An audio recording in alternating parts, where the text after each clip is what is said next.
Bienvenidos hoy a Iglesia en Casa. Comenzaremos ese gran estudio bíblico donde Dios tocará nuestras vidas, donde tocará nuestro interior y hará algo extraordinario dentro de nosotros.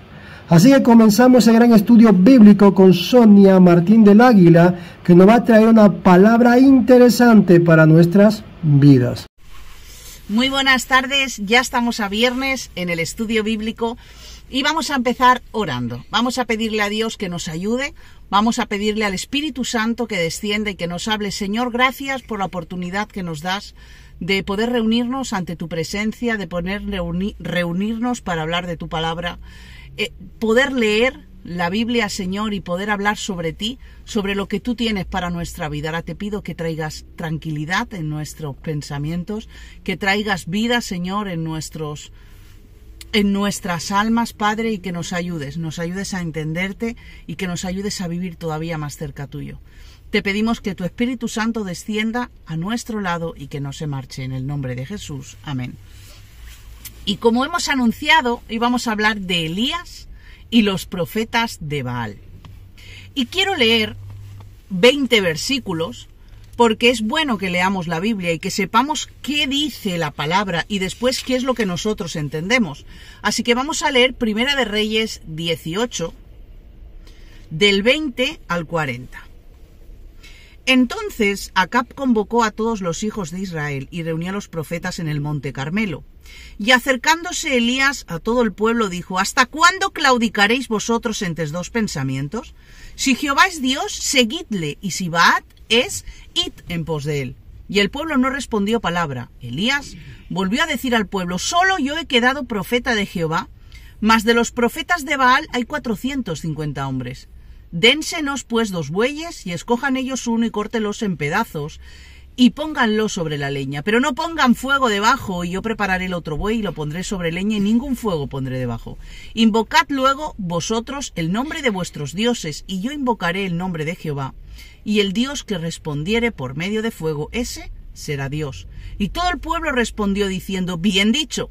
Entonces Elías dijo a los profetas de Baal: escogeos un buey y preparadlo vosotros primeros, pues que sois los más, e invocad el nombre de vuestros dioses, mas no pongáis fuegos debajo.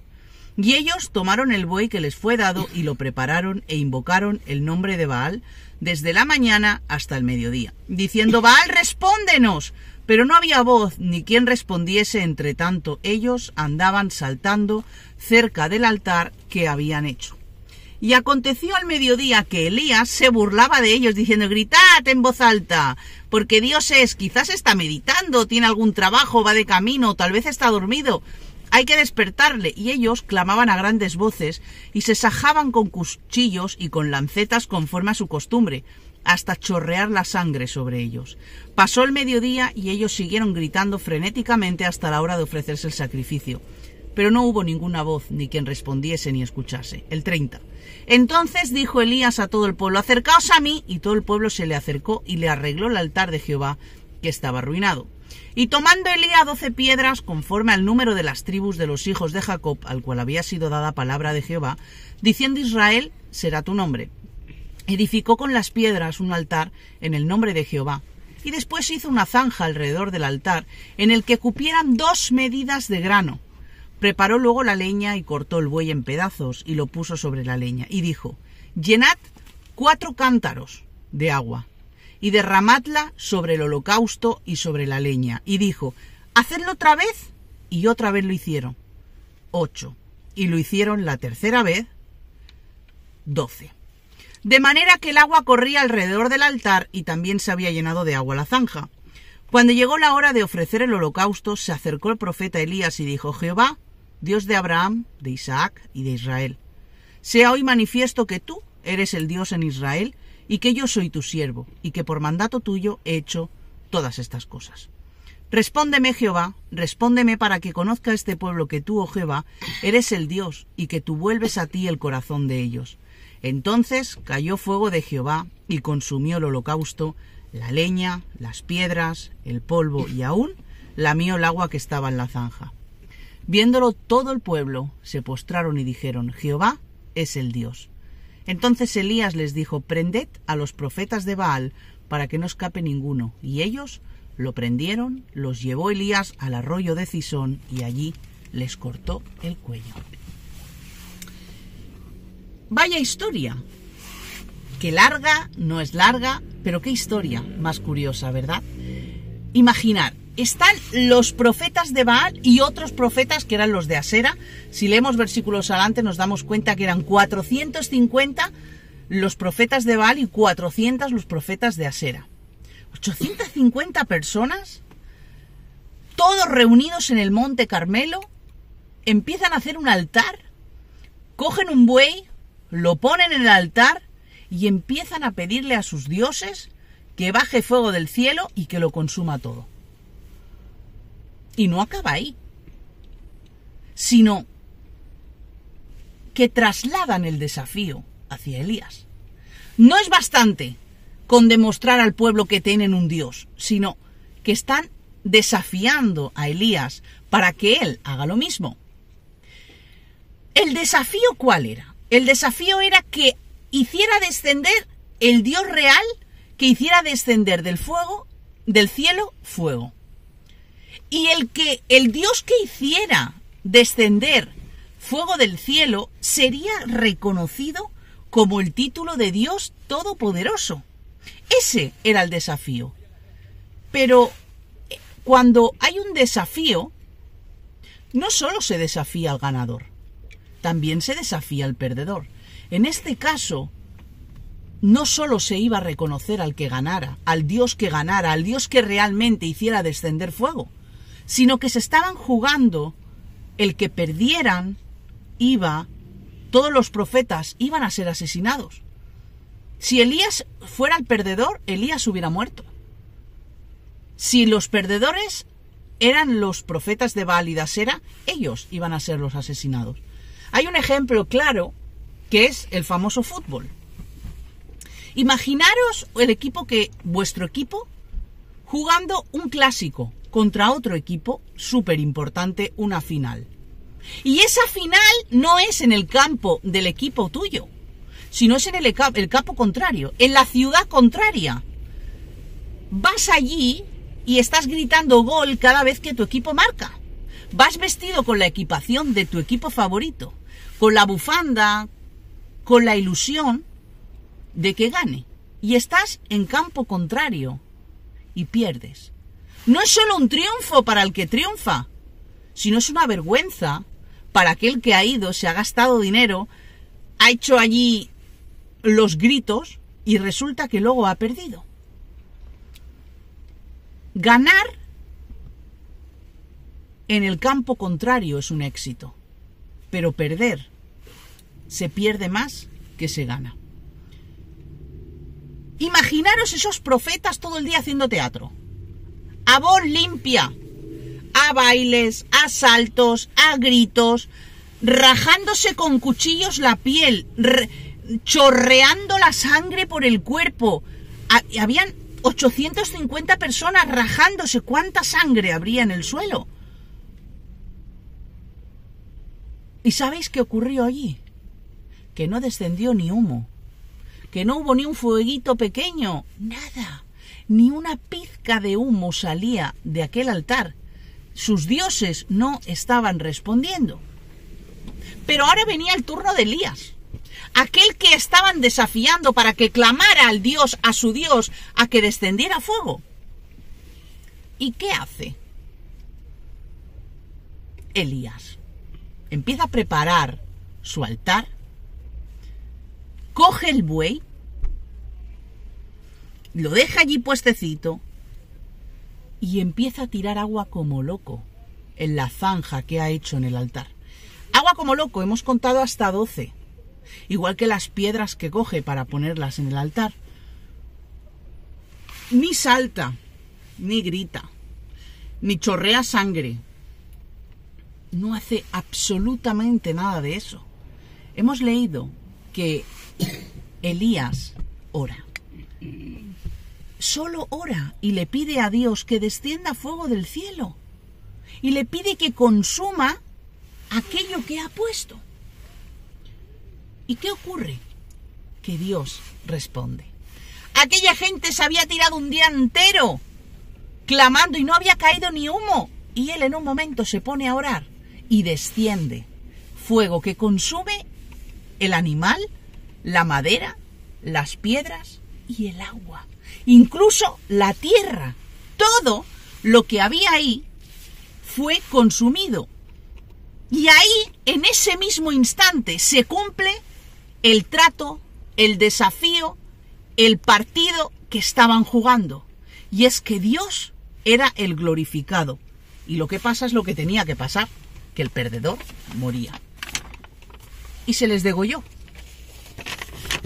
Y aquí yo he sacado 3 puntos, podría haber sacado 10, pero he sacado 3 puntos sobre lo importante de este capítulo o la enseñanza mayor que podemos encontrar. Y la primera que nos encontramos es la oración de Elías. Y vamos a recordar quién es Elías. Y Elías, cada vez que oraba a Dios, Dios respondía. Elías le pidió a Dios que no lloviera y no llovió. Elías volvió a pedirle a Dios que lloviera y llovió. Ahora estamos viendo que Elías le pide a Dios fuego del cielo y cae fuego. Vamos a leer Santiago 5 para apoyar lo que estoy diciendo. Santiago 5, el 17 y el 18 dice: Elías era un hombre sujeto a pasiones semejantes a las nuestras, y oró fervientemente para que no lloviese, y no llovió sobre la tierra por 3 años y 6 meses. Después oró otra vez, y el cielo dio lluvia, y la tierra produjo fruto. Es otra historia, pero es el mismo hombre. El mismo hombre que ora de la misma manera que está orando para clamar fuego. ¿Qué es lo que vemos aquí? Que Elías no era un ángel. Elías no era un hombre super mega extra espiritual que casi caminaba sin tocar los pies en el suelo. Elías no era un santo. Elías era un hombre carnal como tú y como yo. Elías era un hombre que cometía errores constantemente, como tú y como yo. Elías era un hombre con debilidades, con tentaciones y con pecado, como tú y como yo. Era un hombre imperfecto, como tú y como yo.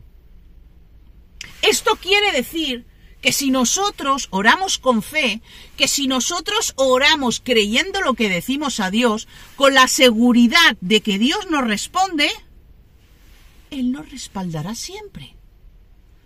Dios está buscando a personas con convicción. Dios está buscando a personas con fidelidad. Dios está buscando a personas dispuestas a cumplir el propósito y el llamado. Y esa persona eres tú. Porque has tomado la decisión de seguir a Cristo, de que Él sea tu Señor, de que sea tu Salvador y querer entrar en la voluntad del Padre. Entonces no nos vale con creer en Él. Nos vale con seguir confesando en fe de que Él tiene algo para nosotros y que Dios va a cumplir aquellas oraciones que nosotros hacemos. Hay otro punto que he reflejado también y es la valentía. La valentía de Elías en medio de esos hombres. ¿Por qué digo esto? Elías se atreve a burlarse de 850 hombres. Hombres medio locos porque llevaban un día, desde la mañana hasta la tarde, gritando a voz limpia que ya no tendrían ni voz, rajándose la piel, saltando, desnudándose, arrancándose la piel, para que sus dioses descendieran. El ambiente se iba calentando. No había un ambiente bonito. Había un ambiente que se podía cortar con tijeras. Había un mal ambiente. Esa gente estaba ya... pues imaginaros cuando no le hicieron caso durante todo el día. Pues Elías, en medio de esa situación, no solo se burla, sino que se pone como un loco a echar agua. Pero a ver, no solo estaban los profetas de Baal, los profetas de Asera y los dos animalitos ahí atados y Elías, no. Estaba el pueblo. Hemos leído que estaba el pueblo mirando a ver quién era el Dios real, a ver quién era ese Dios que iba a descender de fuego, a qué Dios que iba a ganar, a ponerle el título del Dios todopoderoso que iba a caer, fuego del cielo. ¿Quién era ese Dios? Cuando él echa agua, todavía está calentando más el ambiente. Elías todavía está impactando más con lo que está haciendo, porque nosotros sabemos que si la paja o los troncos o la madera no está completamente seca, pero seca, ahí no hay nadie quien encienda un fuego. Pero lo que estaba pretendiendo Elías no era quedar como el guay, no era quedar como el que más sabía o el que más inteligente era, no. Él lo que pretendía es que se conociera al rey de Israel, que se conociera el poder que Dios tiene, que se conociera al verdadero Rey todopoderoso. ¿Pero por qué? Porque se levantó un día y dijo, venga, voy a demostrar. No, el pueblo de Israel, en ese instante, el contexto del pueblo es que cada vez estaba más lejos de Dios. Se estaban olvidando de poner a Dios en primera posición. Estaban empezando a adorar a otros ídolos, a otros dioses. Estaban entrando en idolatría. Estaban entrando en infidelidad a Dios. Por eso Elías, el profeta Elías, es mandado por Dios a que el pueblo se vuelva a Dios. Por eso es importante leer la Biblia, por eso es importante estudiar la palabra, para poder conocer el contexto de las cosas, en qué vivía la situación. Y así fue. Descendió fuego del cielo y todos los que estaban alrededor del pueblo se postraron de rodillas y adoraron. Y a los que perdieron ya sabemos qué destino les esperaba. Murieron. El tercer punto que he puesto aquí es el impacto que tienen los dioses paganos.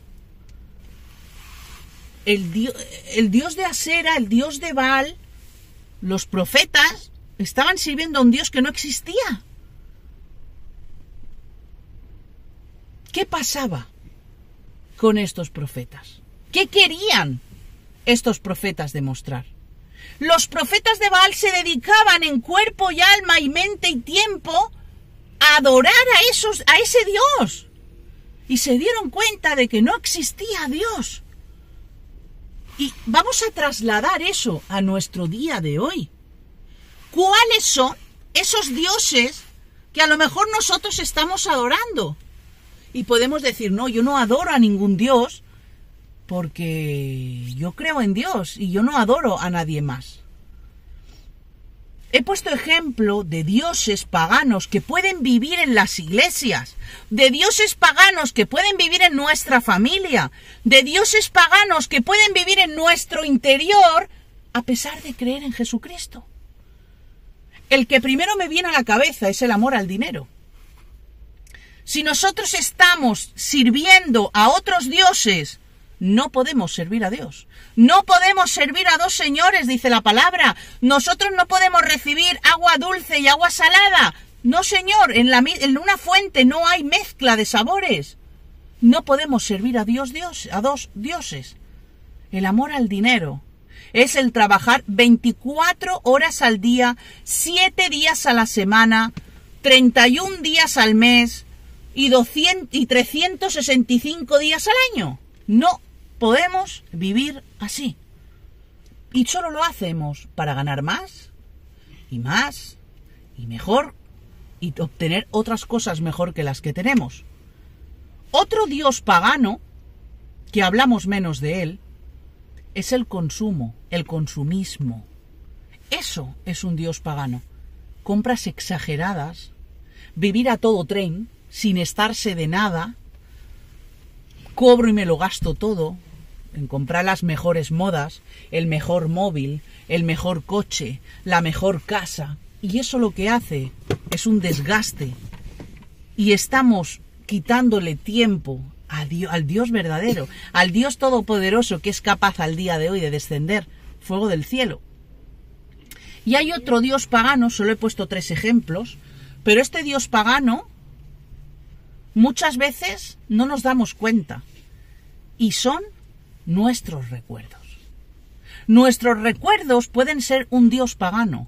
Nuestros recuerdos pueden hacer que interrumpamos el propósito y el plan de Dios para nuestra vida. Nuestros recuerdos pueden traer una mala pasada y salirnos del camino. Los recuerdos, la nostalgia de lo que fui en el Señor y ya no soy.